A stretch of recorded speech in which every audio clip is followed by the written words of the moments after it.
सोचिए एक ऐसे इंसान के बारे में जिन्हें महात्मा गांधी से भी कई दशक पहले महात्मा कहा जाने लगा था।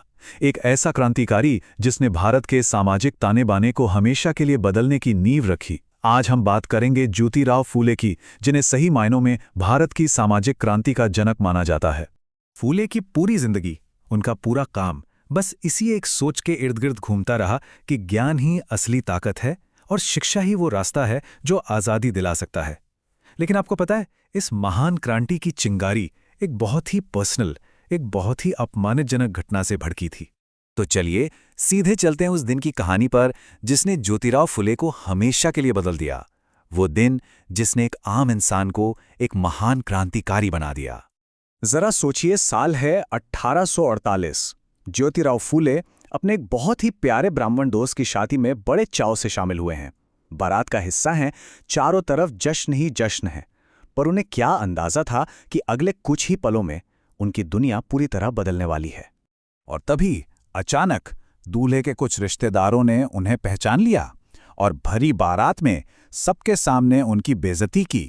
उन्हें उनकी नीची जाति याद दिलाई गई और जुलूस से बाहर निकाल दिया गया। बस यही वो पल था जब सदियों पुरानी जाति व्यवस्था का जो कड़वा सच था, वो एक तमाचे की तरह फूले के सामने आ खड़ा हुआ।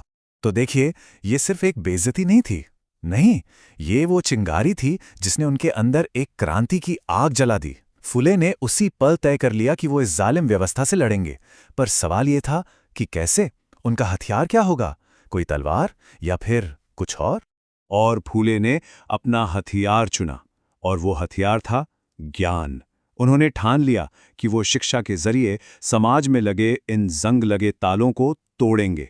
सबके लिए शिक्षा, खासतौर पर उन करोड़ों लोगों के लिए जिन्हें सदियों से इससे महरूम रखा गया था। अब जरा इस पर नजर डालिए।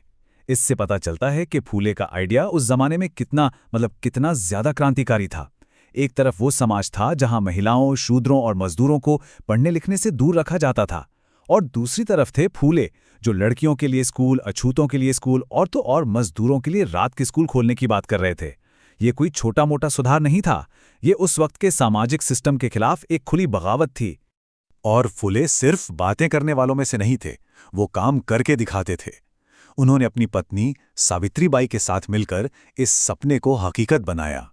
देखिए, 1848 में उन्होंने पहले अपनी पत्नी को पढ़ाया और फिर देश का पहला लड़कियों का स्कूल खोला। और बात यहीं नहीं रुकी, एक के बाद एक स्कूल खुलते चले गए। सिर्फ 3 साल में, 3 सालों के अंदर उनके स्कूलों में लगभग 150 लड़कियां पढ़ रही थीं। अरे, ये एक ऐसा काम था जिसकी उस जमाने में कोई सोच भी नहीं सकता था।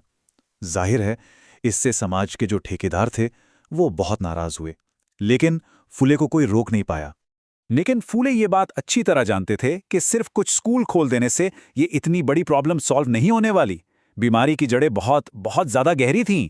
उन्हें एक ऑर्गेनाइज्ड मूवमेंट की, एक आंदोलन की जरूरत थी जो इस पूरे सिस्टम को जड़ से चुनौती दे सके। और बस इसी सोच से जन्म हुआ सत्यशोधक समाज का।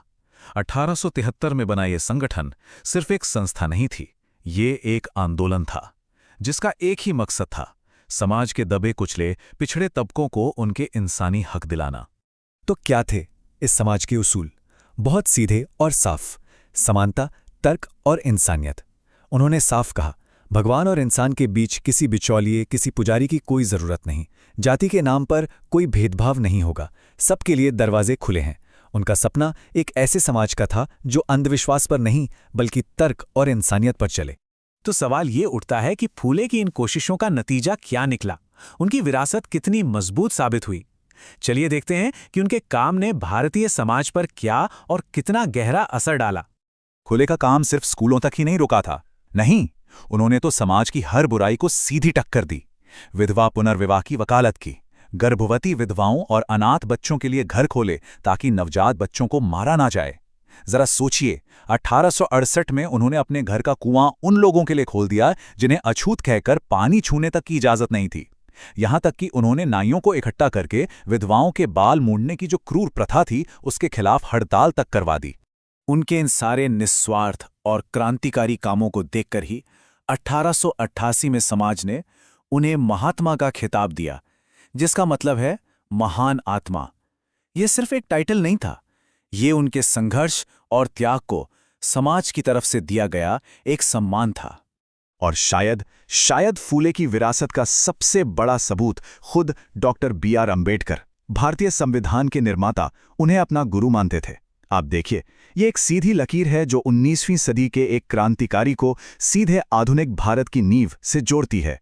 फुले की पूरी जिंदगी इसी एक लड़ाई में गुजरी कि ज्ञान यानी नॉलेज सब तक पहुंचे।